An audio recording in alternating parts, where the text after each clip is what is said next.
गरीब की बारिश। शहर की कच्ची बस्ती में एक गरीब मजदूर कालू रहा करता था। कालू के घर में उसकी पत्नी जानकी थी। जानकी लोगों के घरों में झाड़ू पोछा करके कुछ पैसे कमा लेती थी और वहीं कालू किसी तरह मेहनत मजदूरी करके 2 वक्त की रोटी का जुगाड़ कर लेता था। कुछ दिनों से हो रही बारिश के कारण कालू की मजदूरी बंद हो गई थी। अरे जानकी, इस बार तो बरसात ने हद ही कर दी, रुकने का नाम ही नहीं ले रही। कुछ समझ में नहीं आ रहा, अगर इसी तरह काम पर नहीं गया तो 2 वक्त की रोटी का जुगाड़ कैसे होगा। अरे तुम चिंता क्यों करते हो, बारिश का क्या है, 1 आध दिन में रुक जाएगी और उसके बाद में फिर से काम शुरू हो जाएगा।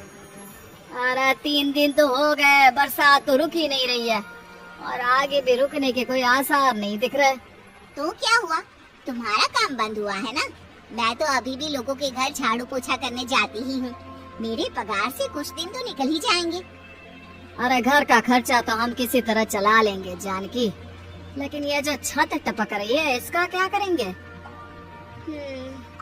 ये बात तो आपकी सही है।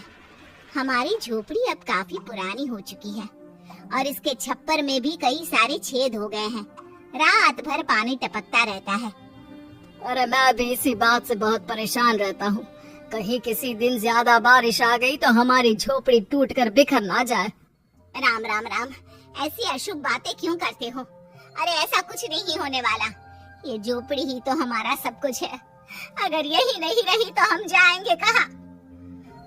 ठीक है जानकी, जब तुम्हारी पगार मिल जाएगी तो कुछ पैसे बचाकर झोपड़ी के छप्पर की मरम्मत करवा लेंगे। शायद हमारी परेशानी कुछ कम हो जाए। ठीक है जी, अब ना ज्यादा परेशान मत हो। ये लो, खाना खा लो और सो जाओ। सुबह मुझे भी जल्दी काम पर जाना है। जानकी और कालू अपनी झोपड़ी में सो गए। रात को अचानक से बहुत तेज बारिश शुरू हो गई। धीरे धीरे बारिश का पानी कालू की बस्ती में भरने लगा। पानी भरते भरते झोपड़ी के बाहर तक पहुंच गया था। सुबह के वक्त जब कालू और जानकी सोकर उठे, हे भगवान, ये क्या हो गया? बारिश का पानी तो हमारे घरों तक पहुंच चुका है। अब मैं काम पर कैसे जाऊंगी? रहने दो जानकी, तुम आज काम पर मत जाओ। ऐसे पानी से निकल कर जाओगी और बीमार पड़ गई तो लेने के देने पड़ जाएंगे। लेकिन अगर नहीं गई तो मालकिन लोग नाराज हो जाएंगे। आप जानते हैं ना, बड़ी मुश्किल से 1 दिन की छुट्टी भी नहीं देती है। अरे लेकिन जानकी, झोपड़ी के बाहर तो पूरी बस्ती में पानी भरा है, तुम जाओगी कैसे? जानकी जैसे तैसे करके काम पर चली जाती है, लेकिन अगले दिन फिर से बहुत ज्यादा बारिश होती है और बस्ती में ज्यादा पानी भर जाता है। आज तो मैं तुम्हें किसी भी तरह काम पर नहीं जाने दूंगा। अरे अगर तुम्हें कुछ हो गया तो क्या होगा? ठीक है, तुम ठीक ही कहते हो, आज नहीं जाती। अगर मालकिन नाराज हो गई तो मना लूंगी किसी तरह। अरे मनाने वाली क्या बात है, जब तुम बताओगे कि हमारी झोपड़ी में पानी भर गया है तो वो खुद ही समझ जाएंगे ना। अगले 2 दिन तक तेज बारिश होने की वजह से जानकी, कालू और आसपास की बस्ती में रहने वाले सभी लोगों के घरों में पानी भर जाता है, जिसकी वजह से जानकी काम पर नहीं जा पाती। और 3 दिन के बाद जैसे ही जानकी काम पर पहुंचती है, कहाँ थी तुम? पिछले 3 दिनों से काम पर क्यों नहीं आई? मेम साहब, क्या बताऊं, इतनी ज्यादा बारिश हो रही थी, हमारी पूरी बस्ती में पानी भर गया है और उससे भी ज्यादा तो मेरी झोपड़ी के अंदर पानी भर गया। आप ही बताइए कैसे आती मैं? इसका मतलब ये हुआ कि बारिश होगी तो तुम काम पर नहीं आओगी? ना ना, मेरे कहने का ये मतलब नहीं था मेम साहब। तुम जानती भी हो 3 दिन से कितनी परेशानी हो रही है मुझे। सारा काम मुझे खुद करना पड़ा। माफ कर दीजिए मालकिन जी, पर मैं क्या करती, आने के लिए रास्ता ही नहीं था। सब जगह पानी भरा हुआ था। बहाने तो तुझे बहुत बनाने आते हैं। जानकी देख, अगर अगली बार ऐसा किया ना तो फिर काम से हमेशा के लिए छुट्टी। अरे ना ना मालकिन, ऐसा मत कीजिए। बारिश की वजह से मेरे पति की मजदूरी भी छूट गई है। बड़ी मुश्किल से घर में 2 वक्त खाने की रोटी का जुगाड़ हो पाता है।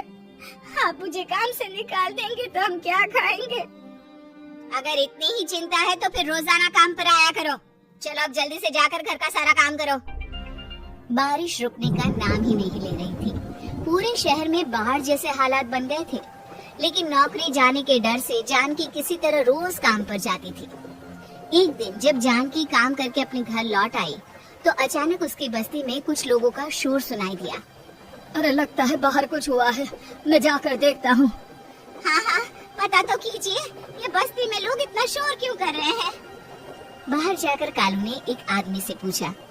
अरे क्या हुआ भाई, इतना शोर क्यों मचा रहा है? अरे क्या बताए भैया, अपनी बस्ती के बाहर एक पुल टूट गया है और वहाँ पर एक कार फंसी है। थोड़ी देर में अगर किसी ने नहीं बचाया ना तो वो कार पानी में बह जाएगी।